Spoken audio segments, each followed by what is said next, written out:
حضرت ابو عمرو اور بقول بعض ابو عبداللہ اور بقول بعض ابو لیلہ عثمان بن عفان رضی اللہ تعالی عنہ سے مروی ہے،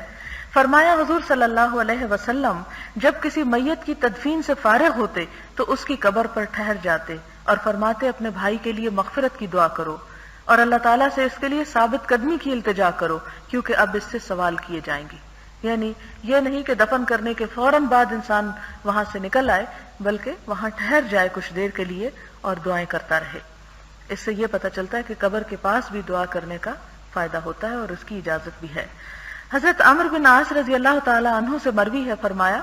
جب تم مجھ کو دفن کر چکو تو اتنی دیر میری قبر کے ارد گرد ٹھہرنا جتنی دیر میں قربانی کے جانور ذبح کیے جاتے ہیں اور ان کا گوشت تقسیم کیا جاتا ہے، تاکہ میں تمہارے ساتھ مانوس رہوں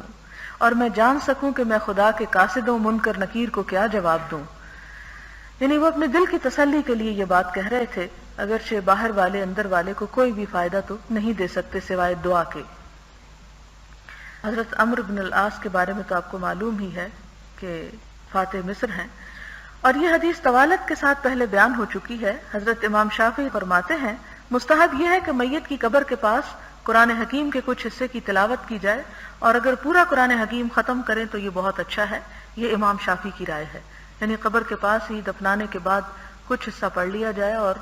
اگر سارا پڑھ لیا جائے تو زیادہ بہتر ہے۔ لیکن اگر وہاں نہ پڑھا جائے تو اس کا یہ مطلب نہیں کہ میت جو ہے اس کو کوئی فائدہ نہیں ہو سکتا۔